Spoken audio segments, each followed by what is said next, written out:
तो दोस्तों बांग्लादेश के खिलाफ खेले गए दूसरे टी20 मुकाबले में बांग्लादेश की घातक गेंदबाजी के सामने भारतीय टीम के टॉप ऑर्डर बल्लेबाजों के लड़खड़ाने के बाद पूरी तरीके से बैकफुट पर आ गई थी टीम इंडिया। लेकिन इसके बाद संकट मोचन का रूप लेकर के आए शिवम दुबे ने अपने बल्ले से किया चमत्कार और बांग्लादेशी गेंदबाजों पर पूरी तरीके से आतिशी चौके छक्कों की बारिश करते हुए ठोक दिया टी20 का सबसे तूफानी अर्धशतक और लगभग हार चुके मुकाबले को पलटकर भारतीय टीम को दिलाई रोमांचक जीत। नमस्कार दोस्तों, स्वागत है आपके अपने पसंदीदा क्रिकेट चैनल क्रिक अबूबू में। दोस्तों इस वीडियो में हम आपको भारत और बांग्लादेश के बीच चेन्नई के चेपक स्टेडियम में खेले गए सीरीज के दूसरे टी20 मुकाबले की पूरी रोमांचक हाईलाइट आपको दिखाने वाले हैं। लेकिन वीडियो में आगे बढ़ने से पहले आप सूर्य कुमार यादव और शिवम दुबे में से किसे टीम इंडिया का सबसे बेहतरीन विस्फोटक तूफानी बल्लेबाज मानते हैं, कमेंट में बताना बिल्कुल भी ना भूलिए। इसके साथ ही दोस्तों अगर आपको हमारी मेहनत पसंद आए तो इस वीडियो को एक लाइक और चैनल को सब्सक्राइब जरूर कर दीजिए। दोस्तों जैसा कि आप सभी जानते हैं कि बांग्लादेश की टीम भारत दौरे पर 3 टी20 मुकाबलों की रोमांचक सीरीज खेलने के लिए पहुँच चुकी है, जहाँ पहला टी20 मुकाबले में बांग्लादेश की टीम ने भारतीय टीम को 4 रनों से करारी मात दे दी थी। लेकिन इसी बीच सीरीज का दूसरा टी20 मुकाबला आज चेन्नई के चेपक में देखने को मिला, जब भारतीय टीम के कप्तान सूर्य कुमार यादव टॉस हारते ही इस मुकाबले में गेंदबाजी करने का फैसला किया, जिसके बाद बांग्लादेश के लिए पारी का आगाज करने टीम के 2 युवा ओपनर बल्लेबाज लिटन दास और तंजीद हसन की एंट्री होती है। तो वही मोहम्मद सिराज टीम इंडिया के लिए पहले ओवर की गेंदबाजी करने आते हैं। लेकिन दोस्तों पहले ही ओवर में लिटन दास का विकराल रवैया देखने को मिलता है और ओवर की तीसरी ही गेंद को जोरदार प्रहार करते हुए 90 मीटर के छक्के के साथ बाउंड्री लाइन के बाहर पहुंचा देते हैं।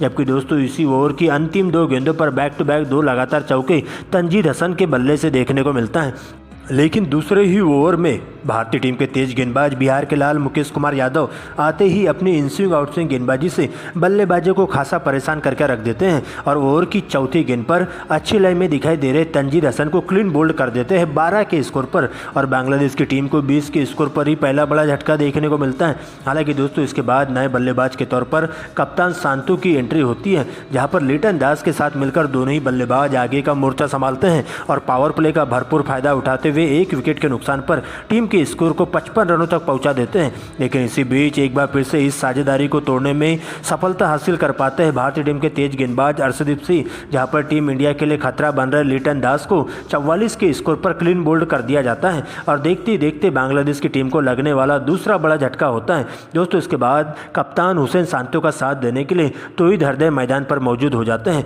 और यहाँ से दोनों ही बल्लेबाज पहले तो फूक कर बल्लेबाजी करते हुए सिंगल डबल के साथ ही बांग्लादेश की पारी को आगे बढ़ाने का काम करते हैं, जहां पर दोनों ही बल्लेबाज अच्छी गेंदों को छोड़ते हुए खराब गेंदों को ही बाउंड्री लाइन के बाहर पहुंचाने का काम करते हैं। लेकिन इसी बीच एक बार फिर से 90 ओवर में भारतीय टीम के तेज गेंदबाज अर्शदीप सिंह आते ही बांग्लादेश की टीम को तीसरा झटका तौहीद हृदय के रूप में देते हैं, जो कि मात्र 16 रन बनाकर क्लीन बोल्ड हो जाते हैं। जिसके बाद नए बल्लेबाज साकिब उल हसन की एंट्री होती है और दूसरे छोर से कप्तान हुसैन सांतो अभी भी अंगद की तरह डटकर मुकाबला करते हुए चले जाते हैं। लेकिन दोस्तों 14वें ओवर में भारतीय टीम के तेज गेंदबाज मुकेश कुमार यादव अपनी तूफानी गेंदबाजी से पूरी तरीके से तांडव मचाने का काम करते हैं और एक ही ओवर में बैक टू बैक 2 लगातार आउट करते हुए बांग्लादेशी बल्लेबाजों को पूरी तरीके से बैकफुट पर ढकेल देते हैं। कप्तान सांतो 40 रनों की ताबड़तोड़ पारी खेलते हुए क्लीन बोल्ड हो जाते हैं, जबकि दोस्तों नए बल्लेबाज के तौर पर आए जाकिर अली खाता भी नहीं खोल पाते हैं और पहली ही गेंद पर क्लीन बोल्ड होते हुए डगआउट की ओर लौटना पड़ता है। दोस्तों इसके बाद नए बल्लेबाज मोहम्मदुल्लाह साकिब उल हसन का साथ देने के लिए क्रीज पर मौजूद हो जाते हैं, जहां पर 15 ओवर में ही बांग्लादेश की टीम अपने 5 बल्लेबाज खोलते हुए स्कोर बोर्ड पर 144 रन बना पाती है। लेकिन दोस्तों इसके बाद अंतिम के 5 ओवरों में साकिब उल हसन और मोहम्मदुल्लाह के द्वारा बेहतरीन अंदाज में बल्लेबाजी देखने को मिलती है, जहां 16वें ओवर में हार्दिक पांड्या को टारगेट करते हुए साकिब उल हसन के बल्ले से 2 छक्के और 2 लगातार चौके देखने को मिलते हैं। तो वही दोस्तों 16वें ओवर में रिंकू सिंह को टारगेट किया जाता है और मोहम्मदुल्लाह इसी ओवर में 1 छक्का और 2 लगातार चौके जड़ देते हैं और इस प्रकार से दोनों ही बल्लेबाजों के बीच में देखते ही देखते एक 68 की साझेदारी भी पूरी हो जाती है और बांग्लादेश का स्कोर तेजी से 200 रनों के नज़दीक पहुंचने की भरपूर कोशिश करता है, जहां पर दोनों ही बल्लेबाज बेहतरीन अंदाज में बल्लेबाजी करते हुए टीम इंडिया के तेज गेंदबाजों के साथ साथ स्पिन गेंदबाजों पर कहर बनकर टूट पड़ते हैं और उन्हें विकेट के लिए तरसाते हुए जमकर अपने बल्ले से हमला बोलते हैं। लेकिन दोस्तों इसी बीच इस पनपती हुई साझेदारी को तोड़ने के लिए एक बार फिर से तेज गेंदबाज मुकेश कुमार को याद किया जाता है, जहां पर 18वें ओवर में बैक टू बैक 3 लगातार विकेट लेकर हैट्रिक विकेट लेकर बांग्लादेशी बल्लेबाजों के लोअर ऑर्डर बल्लेबाजों का पूरी तरीके से सुपड़ा साफ करते हुए चलते हैं। जहाँ पर मुकेश कुमार यादव एक ही ओवर में 3 विकेट लेकर बांग्लादेशी बल्लेबाजों की कमर तोड़ के रख देते हैं, जहाँ पर मोहम्मदुल्लाह मात्र 8 रन तो वही दोस्तों राशिद हुसैन खाता भी नहीं खोल पाते हैं, जबकि मेहदी हसन मात्र 2 रन बनाकर क्लीन बोल्ड हो जाते हैं। जिसके बाद साकिब उल हसन का साथ देने के लिए तंजीद हसन साकिब की एंट्री होती है, जहां पर दोस्तों अंतिम के 2 ओवरों में दोनों ही बल्लेबाज मिलकर बॉल देखो और बॉल पेलो वाले नियम के तहत बल्लेबाजी करते हुए टीम के स्कोर को तेजी से 200 रनों के नज़दीक पहुंचाने की भरपूर कोशिश करते हैं। जहां पर साकिब उल हसन अंतिम ओवर की पहली 2 गेंदों पर 2 लगातार चौके लगाते हुए अपना 50 पूरा करते हैं। लेकिन दोस्तों उनके आउट होते ही बांग्लादेश की टीम पूरी तरीके से ऑल आउट की कगार पर आ जाती है, जहां पर अंतिम की 2 गेंदों पर 2 विकेट लेकर बांग्लादेश की टीम पूरे 20 ओवरों में 9 विकेट खोकर स्कोर बोर्ड पर 199 रन बना पाती है और टीम इंडिया को 200 रनों का विशाल टारगेट दे दिया जाता है।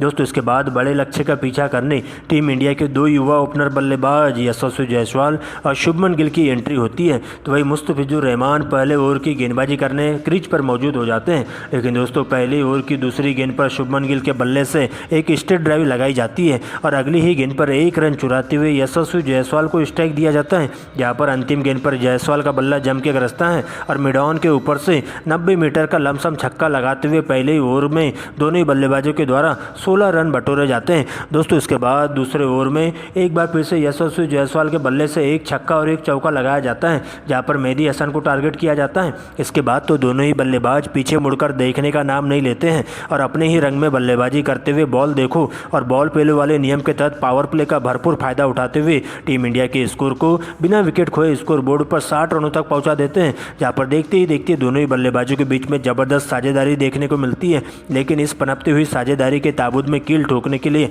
7वें ओवर में बांग्लादेश के सबसे खतरनाक स्पिन गेंदबाज साकिब उल हसन के हाथों में गेंदबाजी सौंपी जाती है और आते ही पहली ही गेंद पर यशस्वी जायसवाल को 44 के स्कोर पर कैच आउट करवा दिया जाता है और उनकी धुआंधार पारी का अंत हो जाता है। जबकि दोस्तों इसी ओवर की अंतिम गेंद पर शुभमन गिल कॉटन बोल्ड हो जाते हैं, जो कि मात्र 32 रनों का योगदान दे पाते हैं और एक ही ओवर में साकिब उल हसन के द्वारा बैक टू बैक 2 लगातार ओपनर बल्लेबाजों को आउट करते हुए टीम इंडिया पूरी तरीके से लड़खड़ा सी जाती है। लेकिन यशस्वी जायसवाल और शुभमन गिल के आउट होते ही अब आगे का मोर्चा संभालने के लिए खुद कप्तान सूर्य कुमार यादव को मैदान पर मौजूद होना पड़ता है, तो वही दूसरे छोर से ऋषभ पंत के द्वारा उनका बखूबी साथ निभाया जाता है। यहाँ पर पहले तो दोनों ही बल्लेबाज सिंगल डबल के साथ ही भारतीय पारी को आगे बढ़ाने का काम करते हैं और क्रीज पर टिककर और विकेट को बचाते हुए नजरें जमाने का काम करते हुए बांग्लादेश के तेज गेंदबाजों के साथ साथ स्पिन गेंदबाजों का डटकर मुकाबला करते हुए सिंगल डबल के साथ ही भारतीय पारी को आगे बढ़ाते हुए चलते हैं। यहाँ पर 10 ओवर में टीम इंडिया का स्कोर विकेट के नुकसान पर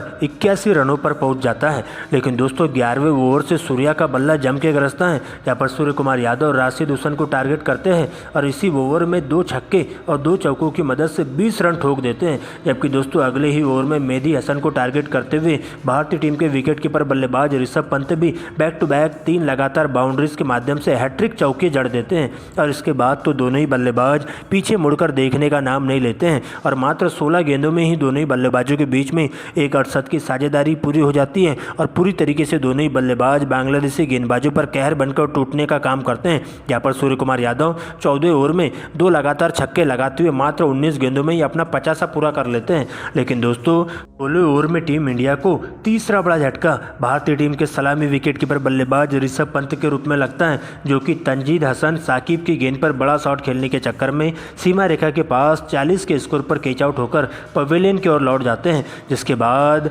पूरा का पूरा दारोमदार कप्तान सूर्य कुमार यादव के कंधों पर आ जाता है और अब दूसरे छोर से उनका बखूबी साथ देने के लिए हार्दिक पांड्या क्रीज पर मौजूद होते हैं। यहाँ पर हार्दिक पांड्या आते ही 16 ओवर की अंतिम गेंद पर एक चौके के साथ पूरी तरीके से 4 रनों के साथ भारतीय पारी का आगाज करते हैं। जबकि दोस्तों इसके बाद तो दोनों ही बल्लेबाज पीछे मुड़कर देखने का नाम नहीं लेते हैं और सूर्य कुमार यादव के साथ मिलकर तूफानी अंदाज में बल्लेबाजी जारी कर देते हैं। लेकिन 17वें ओवर में सूर्या के रूप में भारतीय टीम को चौथा झटका लगता है, जिसके बाद शिवम दुबे की एंट्री होती है। जहाँ पर दोस्तों साकिब उल हसन के एक ही ओवर में शिवम दुबे का बल्ला जम के गरजता है और बैक टू बैक 3 लगातार चौके और अंतिम गेंद पर छक्का लगाते हुए इसी ओवर में 24 रन बटोर लेते हैं। दोस्तों अभी भी 2 ओवरों का खेल शेष बचा रहता है और टीम इंडिया को इस मुकाबले में जीत हासिल करने के लिए अभी भी 38 रनों की दरकार होती है। लेकिन लेकिन इसके बाद अंतिम के 2 ओवरों में दोनों ही बल्लेबाज बॉल देखो और बॉल पेलो वाले नियम के तहत बल्लेबाजी करते हुए पूरी तरीके से बांग्लादेश के गेंदबाजों की हवा खोल के रख देते हैं, जहां पर 19वें ओवर में Shivam Dube back to back 3 लगातार गगनचुंबी छक्के लगाते हुए